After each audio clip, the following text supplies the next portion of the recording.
ننگے پاؤں۔ میری بیوی اس فیصلے کی تشہیر نہیں چاہتی۔ اس کا کہنا ہے اظہار سے نیکیاں برباد ہو جاتی ہیں، انسان کو نیت کا پھل نہیں ملتا۔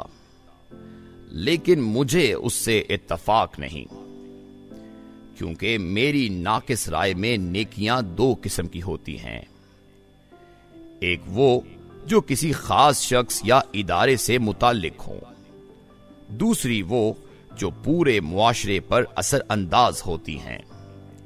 پہلی قسم کی نیکیاں یقیناً پوشیدہ رہنی چاہیے کہ ان کے اظہار سے خدا کے بندوں کی عزت نفس پر زد پڑتی ہے، جبکہ دوسری قسم کی نیکیاں چھپائے رکھنا گناہ ہے، کیونکہ یہ تو چھوٹے موٹے احساسات، جذبات اور چھٹک پڑنے والے لمحے ہوتے ہیں جو پورے معاشرے کا مزاج طے کرتے ہیں۔ ایک چراغ سے دوسرا چراغ جلاتے ہیں، ایک پھول سے دوسرا پھول کھلاتے ہیں۔ اگر یہ جذبے، یہ آنسو اور احساس سے بھیگے یہ لمحے بھی سینوں میں دبک کر رہ جائیں تو شاید معاشرے میں نیکی کی نمو رک جائے، معاشرے میں بے حسی بڑھ جائے، اصلاح احوال کی تحریک دم توڑ جائے۔ لیکن میری بیوی کو میرے اس فلسفے سے اتفاق نہیں۔ کل اسلام آباد کا ایک گرم دن تھا، سورج کی شعاعیں تیر کی طرح جسم میں اتر رہی تھی، پسینہ سانپ کی طرح چوٹی سے تلووں کی طرف رینگ رہا تھا، حلق بارش کو ترستی چٹان کی طرح چٹخ رہا تھا، اور روح بدن کی گرمی سے توے پر گری بوند کی طرح سسک رہی تھی۔ میں بیوی بچوں کے ساتھ ہاسپٹل کمپلیکس سے بلو ایریا کی طرف جا رہا تھا۔ گاڑی میں چیخ و پکار اور ہاہاکار مچی تھی، بیوی شکوہ کر رہی تھی۔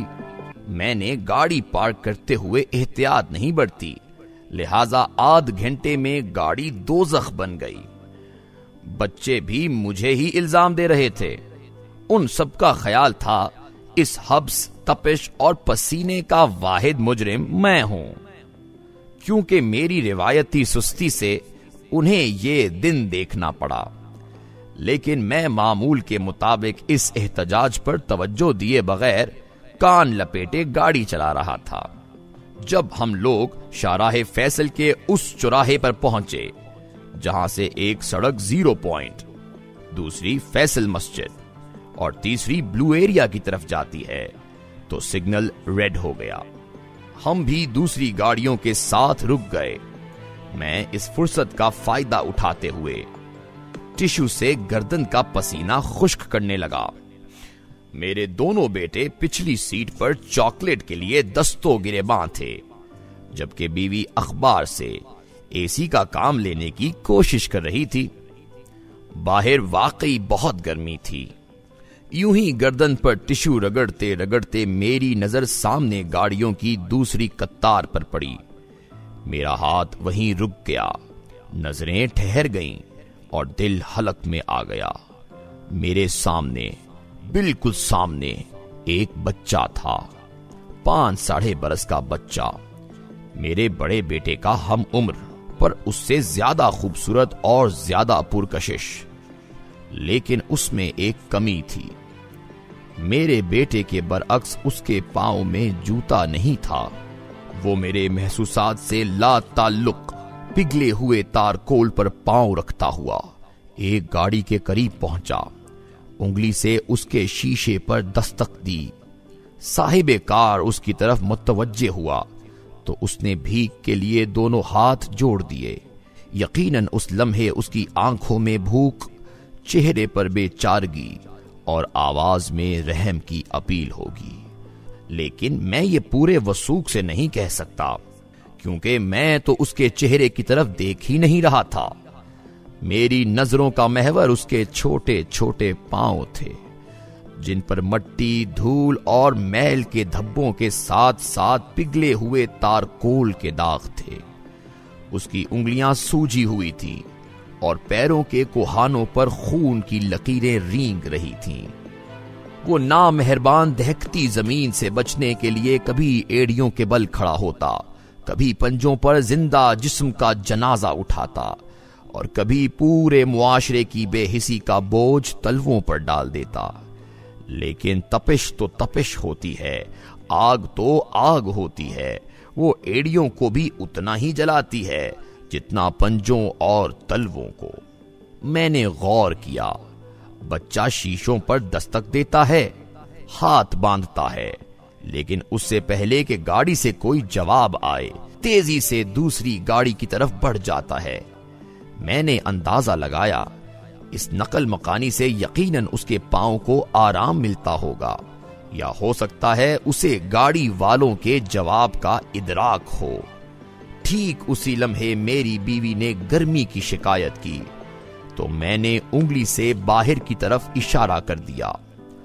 بیوی نے چونک کر میری طرف دیکھا، پھر حیرانی سے اس اشارے کی طرف متوجہ ہوئی تو اس کا ہاتھ بھی رک گیا، آنکھیں پھیل گئیں اور چہرے پر دکھ ٹھاٹے مارنے لگا۔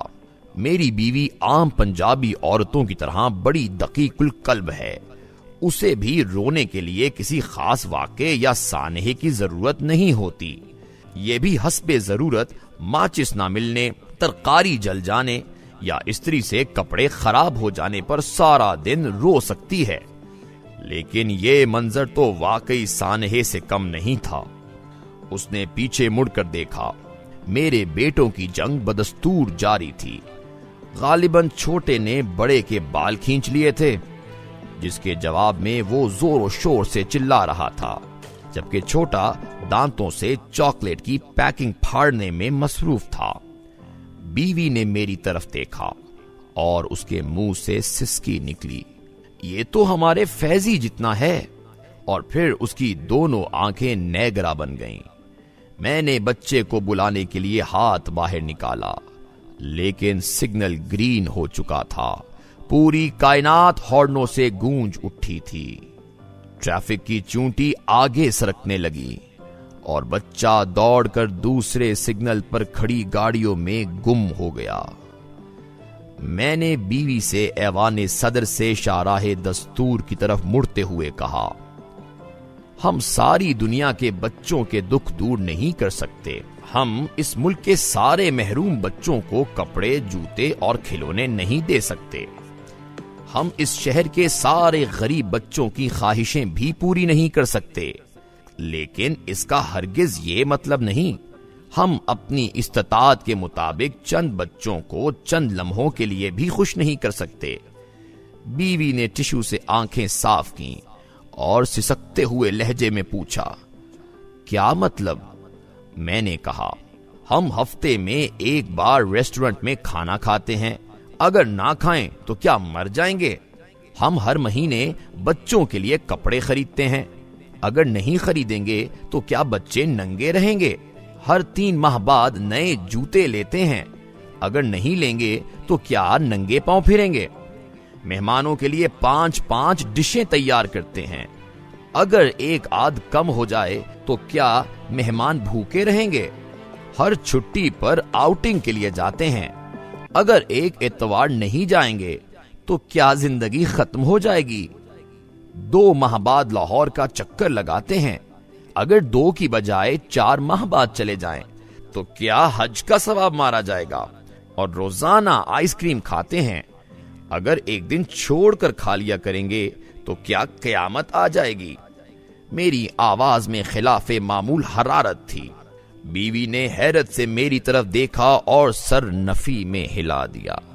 ہم ہر ماہ یہ پیسے بچا کر چند بچوں، 4-5 ایسے بچوں کو جوتے خرید کر نہیں دے سکتے، انہیں کپڑے، کھلونے، غبارے لے کر نہیں دے سکتے، ان کی فیسیں ادا نہیں کر سکتے۔ میں خاموش ہوا تو میری بیوی کی آنکھیں چمک اٹھیں۔ ہم نے کل سے یہ فیصلہ کیا ہے، ہم ہر ماہ اپنی تنخواہ سے ایسے ہی بچوں کے لیے 1000 روپے کے جوتے خریدیں گے، خواہ جتنے بھی آئیں، انہیں گاڑی میں رکھیں گے اور شہر سے ایسے 3-4 بچوں کا انتخاب کر کے یہ جوتے خود اپنے ہاتھوں سے انہیں پہنائیں گے۔ یہ سلسلہ یہی نہیں رکے گا، جوں جوں ہماری آمدنی میں اضافہ ہوتا جائے گا، ہمارے اس NGO کا سائز بھی بڑھتا جائے گا، یہاں تک کہ آئندہ برسوں میں انشاءاللہ ہم اس کا دائرہ کار کپڑوں، کھلونوں اور کتابوں تک بڑھا لیں گے۔ یہ سچ ہے۔ کل شب جب ہم میاں بیوی اس فنڈ کی تشکیل پر غور کر رہے تھے تو ایسی 20 چیزیں ہمارے سامنے آئیں جنہیں ہم ترک کر دیں تو ہمارا لائف سٹائل متاثر نہیں ہوگا۔